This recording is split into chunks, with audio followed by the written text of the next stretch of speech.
de apresentar uma aula para uma turma de quinto ano como forma de obtenção da segunda nota da disciplina de didática do curso de licenciatura em matemática da UFPB Campus 4, Rio Tinto. Ok? Essa aula está sendo dessa maneira devido à quarentena a respeito do Covid-19, e eu vou apresentar uma aula para a professora Maria da Penha, e a aula vai ser sobre simetria. Essa aula é destinada a uma turma de quinta série e ela é prevista para ser ministrada em 20 minutos, uma mini aula. Só que vamos ter um tempo reduzido aqui, visto que não tem como ter a interação com a turma, nem vão haver pausas para conversar com a turma, para dirimir alguma dúvida. Ok? Vou iniciar. Boa noite. Como dito, essa é a apresentação da disciplina de didática, e o aluno Antônio Ribeiro da Silva Filho.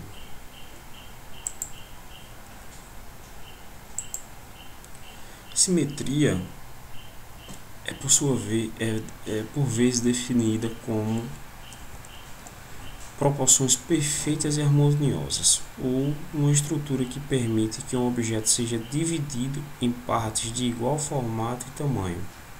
Ou seja, a simetria é dada quando a gente tem alguma forma geométrica ou alguma imagem que nós podemos dividir essa imagem com uma linha, muitas vezes imaginária, em duas ou mais partes iguais, certo? Aqui, um exemplo, essa borboleta nós podemos dividir ao meio e do lado esquerdo igual ao lado direito, se você sobrepor.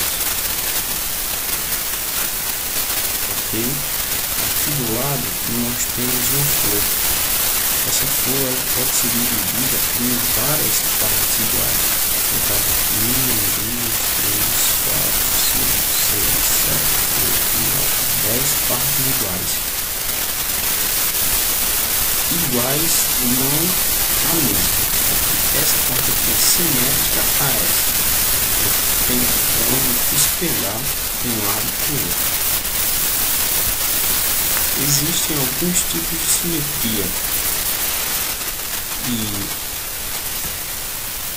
pela definição de simetria sabemos que quando algo pode ser dividido em duas partes exatamente iguais, ele é simétrico. Quando um objeto é girado em torno de um de seus eixos imaginários sem que sua forma se altere, esse objeto é simétrico em relação a este eixo, o eixo do movimento. Ou quando o objeto é deslocado de um ponto a outro sem que se altere, ele é simétrico em relação àquele deslocamento. Eu vou dar exemplos. Simetria por reflexão é a duplicação do motivo, considerando-se uma reta como referência, denominada eixo de simetria. Aqui do lado nós vemos uma imagem que esse aqui é o eixo de simetria. Esse eixo está aqui visualmente para que a gente possa entender o que é ele. Porém, na maioria das vezes, quando esse eixo ele não é apresentado, essa linha é uma linha imaginária que a gente com a prática consegue visualizar em cada imagem. Esse tipo aqui é a simetria por reflexão, ou axis. Também tem algumas nomenclaturas que falam dessa forma. Aqui temos uma estrela, que também da mesma forma pode ser dividida em duas partes iguais. Esse exemplo é a simetria por rotação, que compreende o movimento de todos os pontos do desenho, um padrão em torno do ponto central. Por exemplo, aqui nós podemos ver 6 esquadros iguais que giram em torno de um só ponto. Aqui da mesma forma, nós temos uma seta que gira a seta por completo em torno dessa setinha aqui menor. Esse aqui é uma simetria por rotação. Também temos a opção de visualizar a simetria com translação. O que seria isso? É uma simetria que compreende a duplicação da figura padrão obtida pelo deslocamento de cada ponto desse a uma distância fixa na mesma direção.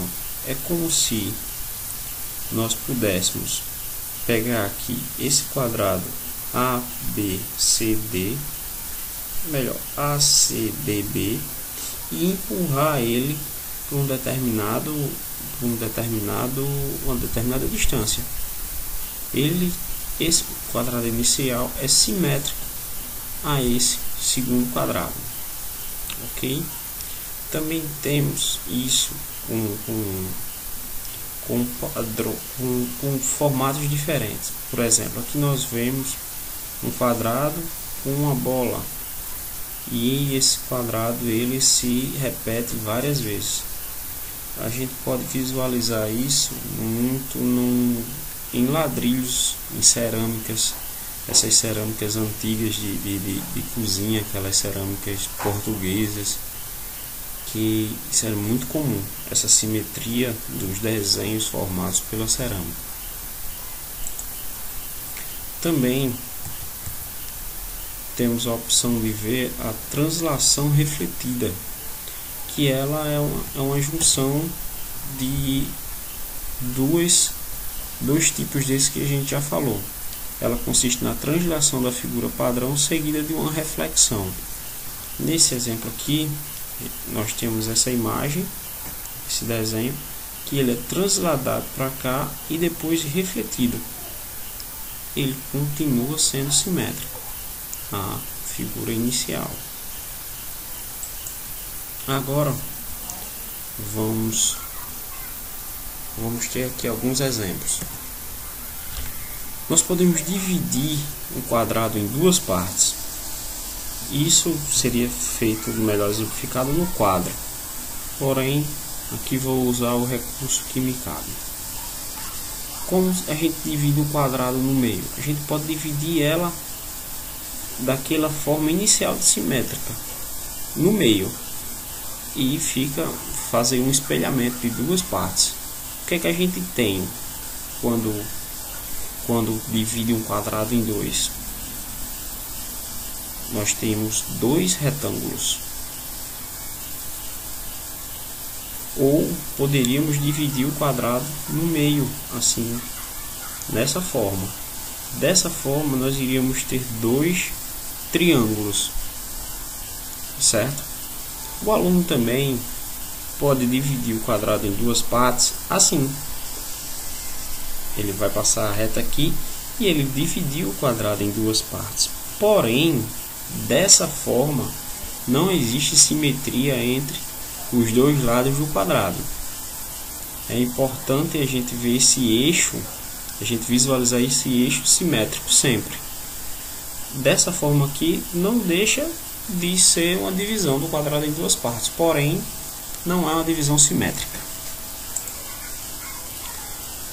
Que figuras geométricas nós podemos formar com os eixos simétricos? Nesse primeiro exemplo, esse quadrado a gente pode formar dois retângulos, ok? De 4 lados. A gente também pode dividir ele e deslocar um pouco mais para baixo, e nós teremos essa imagem aqui, que é um octógono, não um octógono normal daquele que nosso amigo Vinícius deu na aula dele, que é com os lados iguais, porém é um octógono, pois ele é um polígono de 8 lados. Também, se a gente virar um desses retângulos, teremos um hexágono, ou colocamos um ao lado do outro dessa forma, teremos um retângulo maior do que, 2 vezes maior do que aquele retângulo inicial. Agora vamos fazer um exemplo. Temos o problema: como poderemos representar o número de ladrilhos da borda do piso do chuveiro sem precisar contar as peças uma a uma? Nesse momento a gente dá um tempo para a turma pensar como seria, como cada um faria, porque isso é de uma forma meio que pessoal, de acordo com as experiências de cada um, e aí pode depender, cada um acha mais fácil fazer de uma forma diferente. Poderíamos fazer dessa primeira maneira, que seria: a gente conta quantos quadrados escuros tem, mais quantos tem aqui, 5, mais 4 vezes 5, que são esses azulzinhos mais claro. Então teríamos essa forma de fazer: 4 mais 4 vezes 5, que daria aqui 20, mais 4, 24. Ou poderíamos também ver quantos tem aqui em uma lateral: 1, 2, 3, 4, 5, 6, 7. Dessa forma, eu fazendo 7 vezes 7, eu tenho o total de ladrilhos desse piso. Porém, o problema me pede apenas esses da borda. Então, temos que retirar esse do centro. 1, 2, 3, 4, 5. 5 vezes 5. Então, seria 7 vezes 7 menos 5 vezes 5. Que é essa parte central. Daria o mesmo resultado. Ou poderíamos também tentar de outra maneira. Como?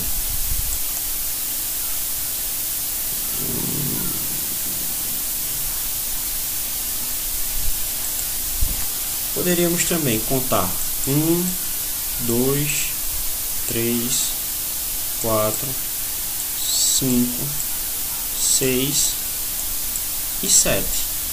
O problema, ele só pede para ser sem precisar contar as peças uma a uma. Nós estaremos contando apenas uma lateral, certo? A gente poderia fazer 7 vezes 2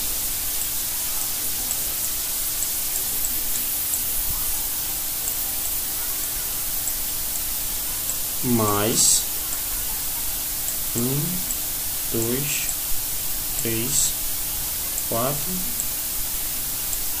5. 5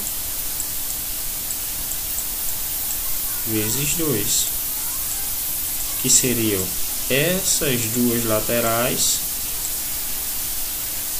mais essas duas, daria 24, da mesma forma. Enfim, cada aluno vai fazer da forma que for melhor para ele, da forma que ele achar melhor. Também temos esse exercício que pode ser explorado na sala de aula, que seria completar as figuras considerando o eixo de simetria dado. Aqui nós teríamos 3 estrelas, certo? só que estrelas de diferentes formas, que ficariam com diferente formato. Por exemplo, aqui teria que ser completado aqui, ó. Seria uma estrela nesse formato.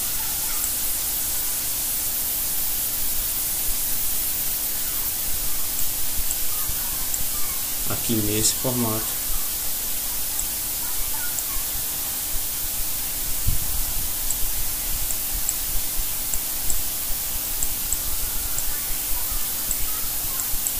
E aqui mais ou menos desse formato. Outro problema bem interessante de se trabalhar com simetria é localizar, visualizar os eixos de simetria axial de figuras planas, como letras. Nessas letras, por exemplo, aqui na letra A, nós podemos ver que existe esse eixo de simetria, que é aquela de espelhamento ou axial, que ele divide o A em duas partes iguais. No E é aqui? Não, diferente. Fica aqui no meio. No I, o I pode ser aqui do meio do I ou aqui. No O, da mesma forma, pode ser aqui ou aqui. No U, seria aqui no meio. Cada letra ela tem uma forma de se enxergar esse tipo de simetria. Todas as letras podem ser divididas ao meio dessa forma, simetricamente. Todas as letras são simétricas? Não. Por exemplo, o R, a gente não tem como dividir esse R aqui em de nenhuma forma para que ele seja simétrico. Outra letra, U,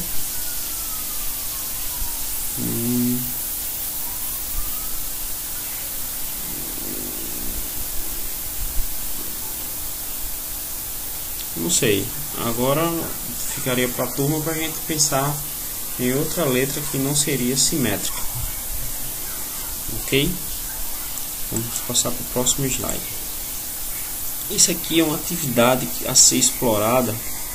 Inclusive eu iria levar também para a sala de aula um tangram, que esse tangram a gente vê muito na prática como trabalhar essa parte de espaço, forma, com objetos físicos, para que a gente pudesse visualizar a simetria na prática.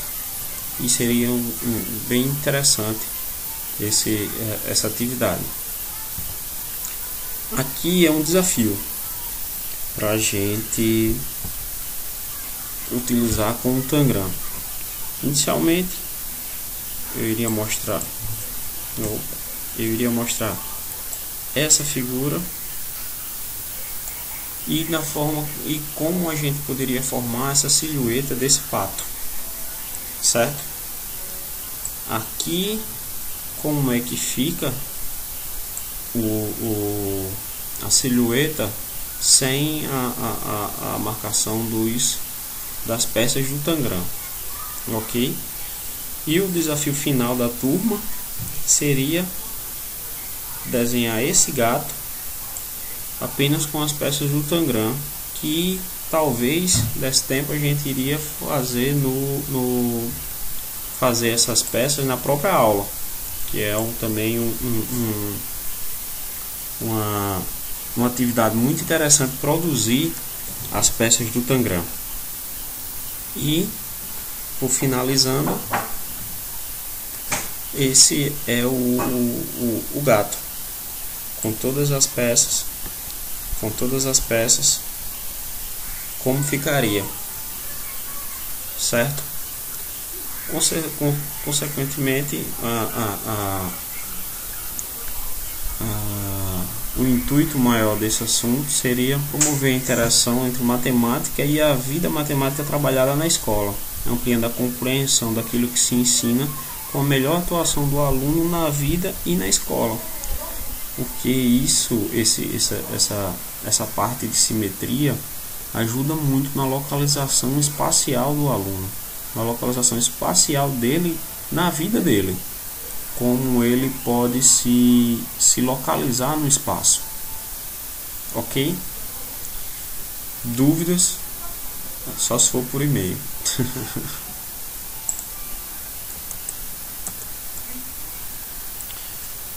Isso é só, professora. Um abraço e se cuide.